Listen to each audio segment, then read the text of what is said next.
All right, Tim Legler's been replaced by a man that went for 20. It's Obi Toppin. Congratulations on this night. I just want to start before we dive into the X's and O's. Yeah. This building tonight.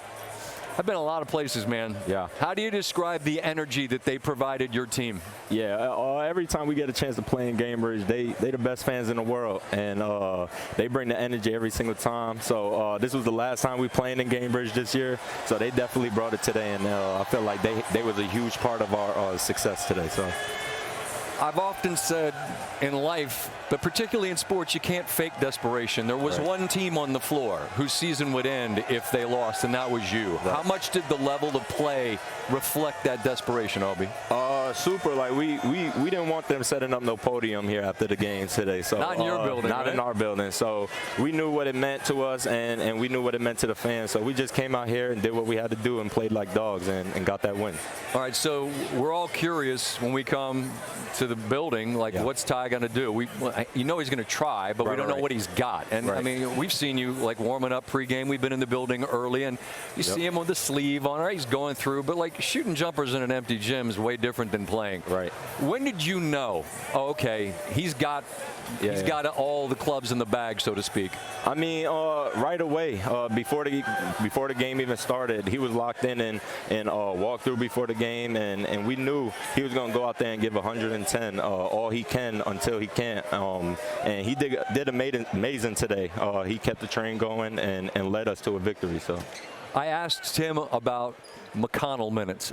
How do you describe the way that young man impacts the game? Because it's on both ends of the floor. He's rebounding. He's the smallest dude out there. Yeah, like 9 rebounds, right? Yeah, I mean, like look at the box score. It's bananas. But it's like 5 feet tall.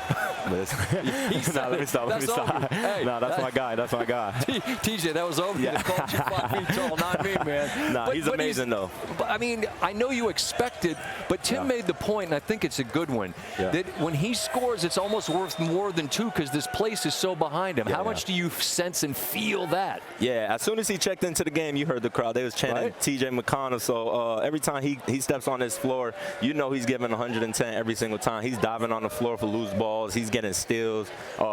He's running the offense, getting into the paint. Like he's doing all the little things that everybody in the world knows he does. So. You can't afford to have this be a party. I mean, everybody deserves to feel great about what this is. Yep. But you know that, again, I always quote the late, great Kobe Bryant, job's not finished. Right. What's the mentality that you guys have to bring with you from now till Sunday night? Yeah, this game's over with. Obviously, this wasn't a perfect game for us, so we're going to go back to the film, watch some film, get better from it, and go into their gym and go get that win. Can I tell the folks at home a little secret? I think I have a small idea about what might have fueled you tonight. Let's do it. All right, right before the game, I see Remy, your daughter. Always. How old is she? About 3. 2. Okay, I was going to say 2.5, 3. All right, so she's got a little baggie and it's got candy in it. Yeah. She had a blue gummy bear and she wanted to give it to Daddy, but you didn't see it, and they called you over, and your daughter, who is just as adorable as she could be, standing there holding a blue gummy bear. Yeah, everybody knows if I wouldn't have taken that gummy bear, I would have heard it tonight. So. Well, heck yeah. I bet I know who the boss is, and I bet it's her. Definitely. So, but it was a sweet moment and a cool moment. But just knowing that they're in the building, but this Pacer family was in the building too. I have to imagine that while the job's not finished, tonight is satisfying. Nah, definitely. I mean, I love my daughter. Every game she come to, I'm always showing her love. She's showing me love, and it gets me going for the game. I know who I do it for. So definitely the fans as well. The fans is amazing. Was amazing today, and they were super loud and helped us get this win today. So. But those 2 beautiful children, obviously, that rooting section you got, they're leading the way, and that was a cool moment that we got to see sitting there. Congratulations on a tremendous night and all the energy you provided, and I appreciate you taking a minute to be with us. I appreciate you. Thank you. Yep. Yes, Obi Toppin with us here as the Pacers get the victory. Teams who forced Game 7s in the NBA Finals have gone on to win the title just under half the time, though it has happened in each of the last 3 Game 7s. The Cavaliers did it in 2016 after trailing 3-1. The Heat 2013 after that remarkable Ray Allen clutch game. Tyrese Haliburton is with us. What's up, baby? I can say to you, sir, tonight, these cards that I write the notes down during the game, they're all about your team. How about that? It's good to hear. Good to hear. How you feeling? I feel all right. Feel good. You know, it's a big win for us. And, man, I'm chomping at the bit. I'm excited to get to Game 7. From the end of Game 5 to tonight, the process of preparing yourself, like behind the scenes, what all goes into getting you ready to provide what you provided for your team tonight? Round-the-clock treatment. Our medical staff has been amazing. Just implementing as many things as I can. My family, my girl Jade, staying on me to keep doing the treatment when the people aren't there. She's like, we're trying to watch. She wants to watch Love Island right now. I'm like, oh, she's like, yo, before we put it on, we gotta, put something on the calf. But just trying to do as much as I can. The important things in life. Yeah, got to sort out all the drama on Love Island. Yeah, I understand. Sure. I asked Obi the same thing I'll ask you. Can't fake desperation.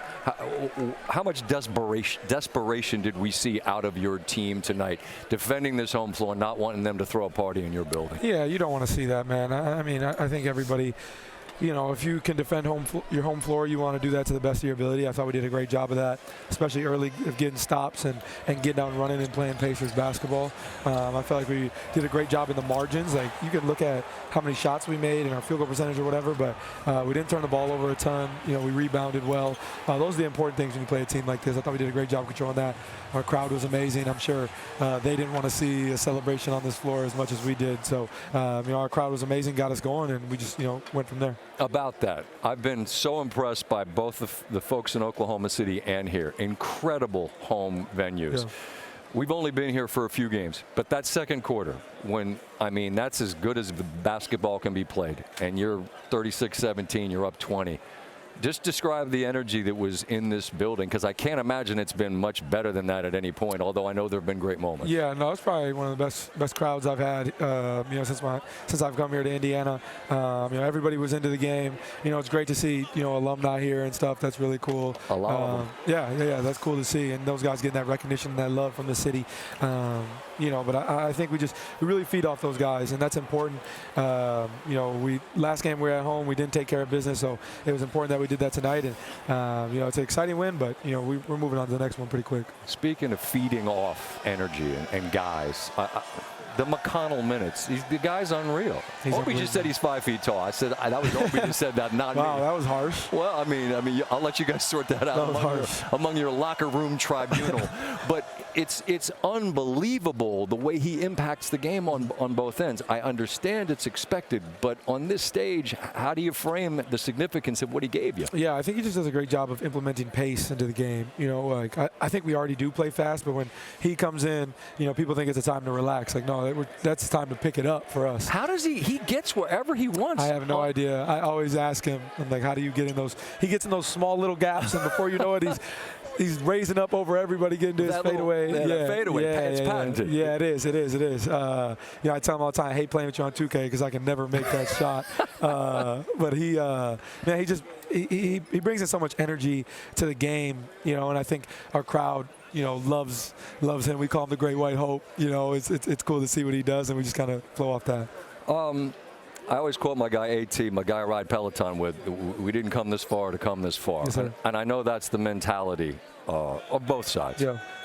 Tonight's great, but there's 48 minutes to win a title. I know you got to go get treatment, so I'm going to let you go. But what has to happen among the group as you prepare for what's going to be required, knowing what you're walking into against a proud team that you guys embarrassed tonight? Yeah, I think you got to take the good with the good, the bad with the bad.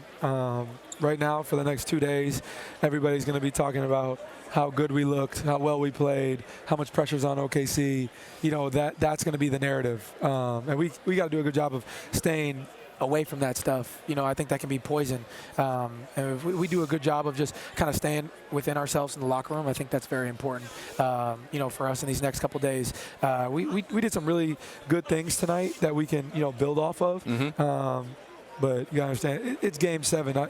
There's no such thing as like a pretty Game 7. They're usually ugly, bloodbaths. Figure it out, and that's what it's about. We gotta go in and just figure it out. These guys are gonna play hard. They make shots at a higher clip on the, at home. Their crowd is amazing. So I'm excited, man. This is why we do what we do. This is the peak, the pinnacle of our sport, and to do that with these guys in this locker room, I'm so excited about it. Well, equally as important as that treatment is making sure you get Love Island on for your girl. Because, for sure. That episode came out during the game, so, when I get home, we'll definitely be going to watch Love Island. I appreciate your time. Go get some treatment, and we'll see you in Oklahoma City. Yes, sir. Appreciate it. them James Harden where I pull up long range. Jimmy with the heat, I'm on fire. It's NBA on ESPN.